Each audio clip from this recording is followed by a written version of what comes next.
A Lúcia Santos está conosco nos estúdios.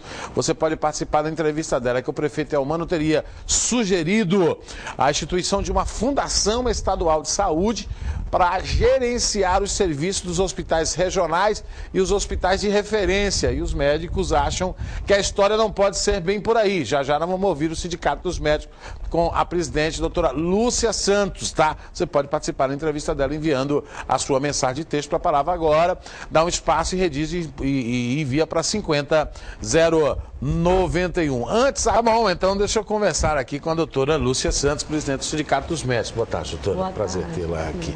O prefeito de Teresina, e esteve me explicando a assessoria dele, secretário de comunicação, seria a instituição de uma fundação do Estado, que iria fazer a gestão dos hospitais regionais, ia captar recursos para fazer a gestão dos hospitais regionais e os hospitais de referência, deixando livre aí os hospitais municipais. Qual é a visão dos médicos hoje, da classe, com essa opinião do prefeito, essa sugestão, que ele disse que já ouviu isso, inclusive, do ministro Temporão. Boa tarde, doutora. Boa tarde.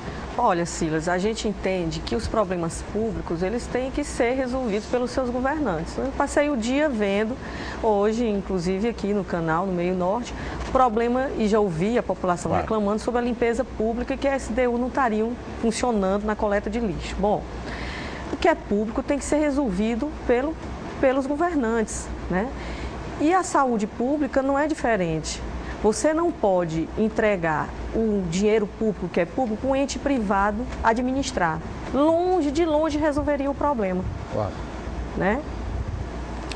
A exemplo disso, nós temos, por exemplo, as fundações. Primeiro que a gente não teria um controle desse dinheiro do que é gasto, dinheiro público que é gasto pelas fundações. Exemplo disso, a gente vê o que é que acontece em São Paulo. As fundações, elas fazem uma triagem dos pacientes que elas atendem, é o que acontece. Então, elas ficam com os casos menos graves, mais simples, e deixam e dispensam os casos mais graves que eu queria despender, que eu iria gastar mais dinheiro. Então, é uma triagem, né, até do ponto de vista criminosa. Então, isso acontece nas fundações, a gente vê isso acontecer em São Paulo. Então, do que é grave, o que está acontecendo aqui no HUT, que a gente vê o paciente em cima das macas, e as entidades já vinham mostrando e alertando para isso, a gente vê o paciente em cima das macas, com soro em cima das macas e morrendo em cima das macas, mas está dentro do hospital, onde pelo menos se pode correr, os médicos e os profissionais de saúde, e eles estão estressados por conta disso, eles podem correr e tentar solucionar o problema, que é isso que acontece, por isso que gera o estresse no meio dos profissionais de saúde. Ele vai ter, a população tem que ficar sabendo que ele vai ter o quê? Seu ente querido morrer na calçada e até dentro de casa. E não vai ter nem para quem reclamar em relação, se entregar para uma fundação. Agora, a gente tem que deixar bem claro que isso é um problema que não é só da prefeitura. Claro. O governo do estado e prefeitura tem que se reunir para resolver esse problema, né? Por exemplo, o médico do interior, quando ele encaminha para a capital, não é porque ele não queira trabalhar, seja preguiçoso, não quer trabalhar, longe disso. É porque ele sabe que um caso cirúrgico, simples que seja, ele pode agravar. Por exemplo, a gente tem uma senhora que vai entrar para ter seu trabalho de parto no hospital desse do interior. No decorrer do trabalho de parto, ocorre uma complicação e tem que se transformar num ato cirúrgico, né? O médico já sabe que, em transformando no ato cirúrgico, já tem uma complicação. E essa complicação pode aumentar. Ou seja, e ele não dispõe dos recursos necessários. Essa complicação pode aumentar e ele precisar colocar essa paciente no UTI, com aparelhagem adequada, que lhe dê condições de resolver o problema dessa paciente, né? Porque ele não resolvendo, não tendo essas condições, ele vai responder pela morte dessa paciente, com certeza, porque ele sabia que podia agravar e ficou com a paciente. Então, ele vai responder pela falta de aparelhagem do hospital. Então, o que ele faz? Ele encaminha para a capital. Esse é um problema que as entidades já vinham alertando há muito tempo. Mas uma apendicite, doutora, por exemplo, uma apendicite encaminhar para a capital, para a urgência da capital, a apendicite é para se fazer lá na cidade dele, a senhora não concorda comigo? Necessitam de equipamentos tão sofisticados uma cirurgia? Não, se não complicar, né, Silas? Claro. Você entrar, você vai lá, Silas vai lá na cidade do interior, entra com apendicite, vai ser operado. A princípio, não está decorrendo tudo bem. No decorrer do ato cirúrgico, o caso complica, e ele vai precisar de uma UTI para lhe internar. Não tem a UTI aí. Certo. Você vai vir a óbito e o médico vai responder por isso. Não tem como, para se resolver procedimento cirúrgico, mesmo de médio porte, o hospital tem que ser aparelhado. Não tem condições... Tem que ter a resolutividade. Tem que ser aparelhado para ter resolutividade. Porque o médico, ele sabe da responsabilidade disso, caso agrave. Ninguém vai recorrer, não é para o governo do estado ou que não aparelhou o hospital. Vai querer saber que o paciente veio a óbito e quem vai responder isso, com certeza, é o médico. Então, a senhora acha que esse problema aí da sugestão do prefeito e a posição do sindicato é de que a saída tem que ser política, né? Quer dizer, o governo tem que estabelecer, fortalecer os hospitais regionais através de uma política de saúde. Com certeza, não passa por outro lugar, tem que ser a vontade política de aparelhar esses hospitais das cidades do interior, os hospitais públicos, né? Além da aparelhagem, as condições desse hospital conta também com uma equipe médica e equipe de profissional de saúde preparada para atender os casos quando complicarem. Então, a gente não pode fugir disso, não tem outra forma. Doutora, um outro grande problema é que os médicos não querem ir para o interior do Piauí. Pois, Silas, aí chegou num ponto que a gente vem batendo, né? A gente tem que ter concursos públicos com carreiras médicas adequadas, onde o médico não dependa do prefeito do interior para ele ficar trabalhando e quando o prefeito não quiser mais, ele dispensar aquele médico. Então tem que ser carreira médica com vencimentos adequados. E quando eu falo vencimento adequado, não é nada exorbitante, não. Nós estamos falando no piso salarial da FENAM, que é de R$ 8.500 por 20 horas. Né?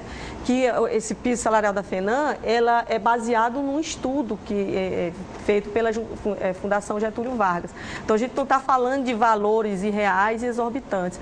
Então, com carreira médica estabelecida, através de concurso público, salários dignos, a gente vai ter o profissional médico na cidade do interior, independente de vontade política. Nós vamos tê-los lá no interior.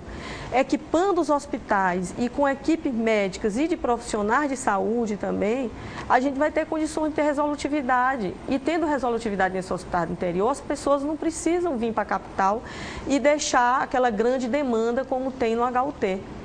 Né? Só dessa forma... O piso aí seria em torno de 16 salários mínimos, não é isso? R$ 8.500 por 20 horas.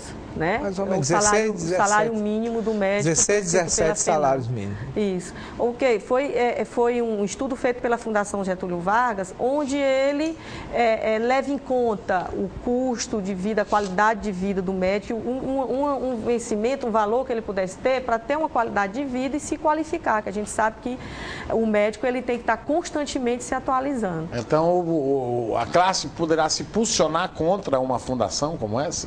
Com certeza, nós somos totalmente contra, a gente entende que não vai resolver o problema, porque a gente vê isso acontecer no estado de São Paulo. Eles fazem uma triagem e ficam com os pacientes menos graves, os casos mais simples, não resolve. O governo não pode passar a responsabilidade dele para o ente privado, jogar o dinheiro público para o ente privado.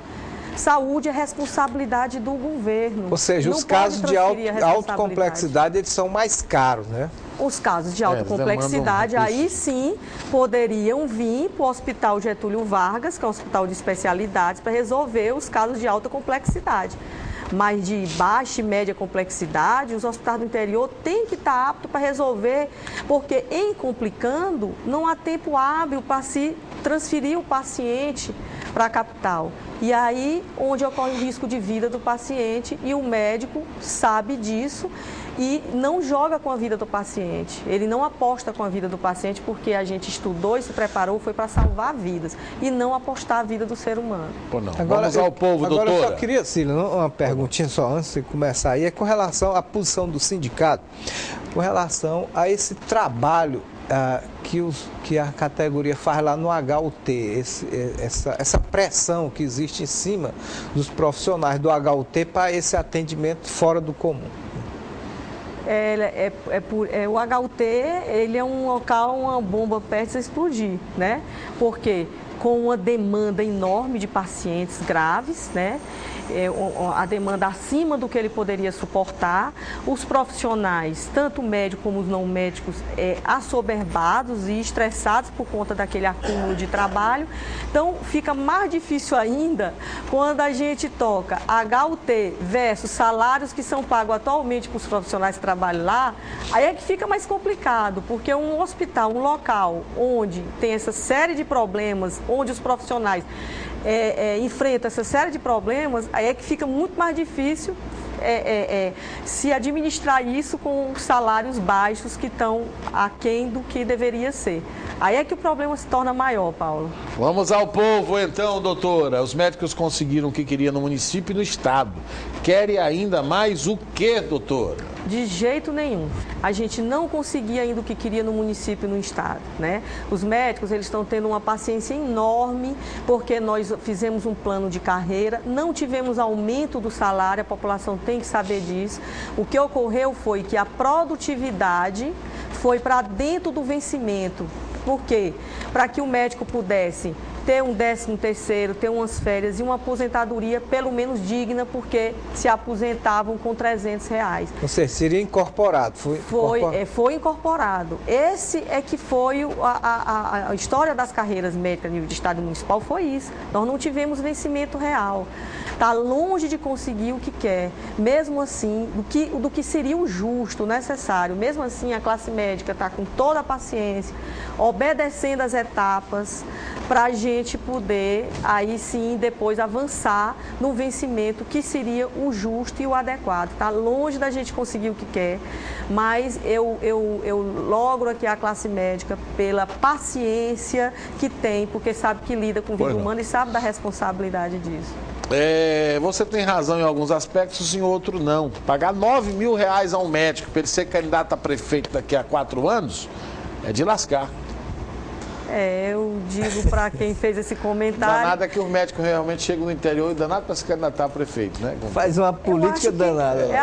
Isso aí justamente vem do que a gente comentou. Ligado, não é? Paga 9 mil médicos, o médico é candidato a prefeito. Aí viu que a gente comentou, vai ver que ele sai para a política porque não tem nem carreira médica, né? Não tem nada estabelecido no interior, é pela vontade do prefeito local, vontade política. Então é isso que a gente quer acabar, né? Para ter os médicos na cidade do interior com carreiras estabelecidas, independente de vontade. A senhora tem razão, em Corrente, por exemplo, não há nem gesso para engessar a perna de um paciente. Como pode os médicos fazerem alguma coisa? E está perguntando se a senhora quer que um médico no interior trabalhe apenas 1 hora por dia. Eu não entendi essa pergunta. Acho que a senhora falou em 20 horas, né? Por conta que a senhora falou em 20 horas. Nós temos a carga horária de trabalho de todo funcionário público, 20 horas ou 40 horas, ou no caso do médico, 24 horas, que é sistema de plantão.